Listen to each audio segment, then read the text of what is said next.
কুষ্টিয়া এবং মেহেরপুর সীমান্তের বিভিন্ন স্থানে বিশেষ অস্থায়ী চেকপোস্ট স্থাপনের মাধ্যমে তল্লাশি কার্যক্রম পরিচালনার সময় গোয়েন্দা সূত্রের মাধ্যমে জানা যায় সীমান্ত হতে বাংলাদেশের অভ্যন্তরে কুষ্টিয়া জেলার দৌলতপুর থানাধীন চর চিলমারি এলাকার আতারপাড়া নামক স্থানে অবৈধ ও চোরাচালানকৃত কিছু বিদেশি অস্ত্র সীমান্ত অতিক্রম করে দেশে প্রবেশ করার সম্ভাবনা রয়েছে।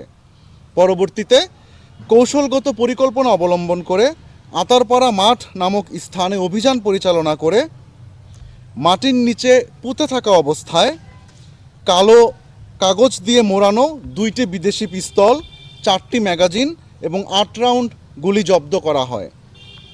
এখানে উল্লেখ্য যে 47 বর্ডার গার্ড ব্যাটালিয়ন কুষ্টিয়া 1 জানুয়ারি 2026 তারিখে অন্য একটি বিশেষ অভিযান পরিচালনা করে 2টি বিদেশি পিস্তল এবং 4টি ম্যাগাজিন জব্দ করেছিল। জব্দকৃত অবৈধ অস্ত্র, ম্যাগাজিন এবং গুলি দৌলতপুর থানায় জমা করার কার্যক্রম প্রক্রিয়াধীন আছে। বর্ডার গার্ড বাংলাদেশ সীমান্ত সুরক্ষা, চোরাচালান দমন এবং সীমান্তে যে কোনো প্রকার অপ্রীতিকর পরিস্থিতি প্রতিরোধে দৃঢ় প্রতিজ্ঞ।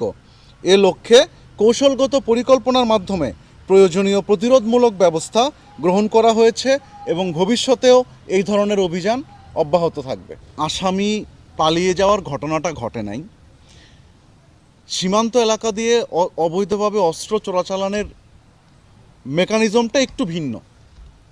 যেমন কিছু কিছু ক্ষেত্রে দেখা যায় যে সীমান্তের জিরো লাইনে বা জিরো লাইন থেকে শূন্য রেখা থেকে একটু ভিতরের দিকে ভারত থেকে আসা কিছু চোরাকারবারি অস্ত্রগুলো মাটির নিচে পুঁতে রেখে চলে যায় রাতের আধারে। পরের দিন সকালে বা দিনের আলোতে অথবা পরের দিন রাতের আধারে যার কাছে অস্ত্রটা এসেছে সে আবার কৃষকের বেশে কৃষিকাজ করতে গিয়ে সেই গর্তর যেখানে খুঁড়ে রাখা হয়েছে সেখান থেকে অস্ত্রগুলি নিয়ে আসে। তো আমাদের গোয়েন্দা তৎপরতা বৃদ্ধির কারণে আমরা আগেই খবর পেয়ে গিয়েছি যে কোন স্থানে আনুমানিক কোন জায়গাটাতে অস্ত্রগুলি পুঁতে রাখা আছে। যার নেওয়ার কথা ছিল সে এসে নেওয়ার আগেই আমাদের অভিযান পরিচালনা করে সার্চ করার মাধ্যমে আমরা অস্ত্রগুলো উদ্ধার করতে সক্ষম হয়েছি। বিশেষ পরিস্থিতি বলতে আপনারা সবাই জানেন আগামী 12ই ফেব্রুয়ারি আসন্ন জাতীয় সংসদ নির্বাচন।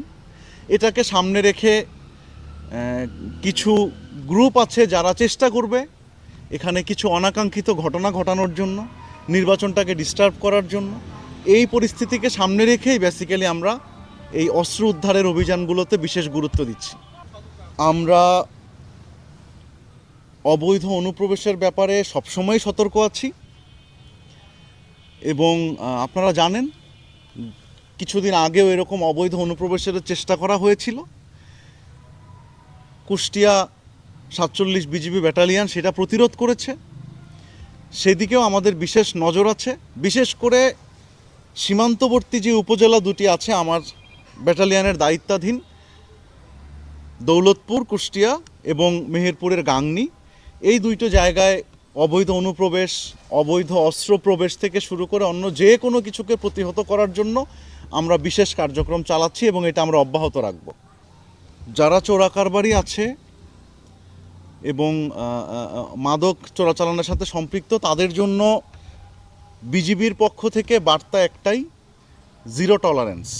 কোনো প্রকার কোনো অবৈধ চোরাচালান যেটা সমাজকে ধ্বংস করে, বিশেষ করে কিশোর সমাজকে ধ্বংস করে দিচ্ছে, এটার কোনো কিছু কোনোভাবেই সহ্য করা হবে না। আচ্ছা, আমি এখানে বলি, আমি যদি বা আমার দল যে চৌকস দলে অভিযান পরিচালনা করেছে তারা যদি আসলে ওখানে অপেক্ষা করত, আপনারা বিশ্বাস করতে পারবেন না, যার এটা নেওয়ার কথা সে ওখানে 1 মাস ওয়েট করবে। যতক্ষণ পর্যন্ত সে রাস্তা ক্লিয়ার না পাবে ততক্ষণ পর্যন্ত সে ওইটার ধারে কাছে আসবে না। সীমান্তের যারা আপনারা গিয়েছেন তারা হয়তো কিছুটা বুঝতে পারবেন, প্রচুর লুকআউটম্যান থাকে তথ্য দেওয়ার জন্য। কে কোন দিকে যাচ্ছে, বিজিবি কোন দিকে মুভ করছে, এই রকম তথ্য দেওয়ার জন্য অসংখ্য লুকআউটম্যান চোরাকারবারিরা রেখে দেয়। তাদের চোখ ফাঁকি দিয়ে বিশেষ কায়দায় আমাদের অভিযান পরিচালনা করতে হয়। সেখানে আসলে খুব বেশি কালক্ষেপণ করার সুযোগটা আমাদের হাতে থাকে না।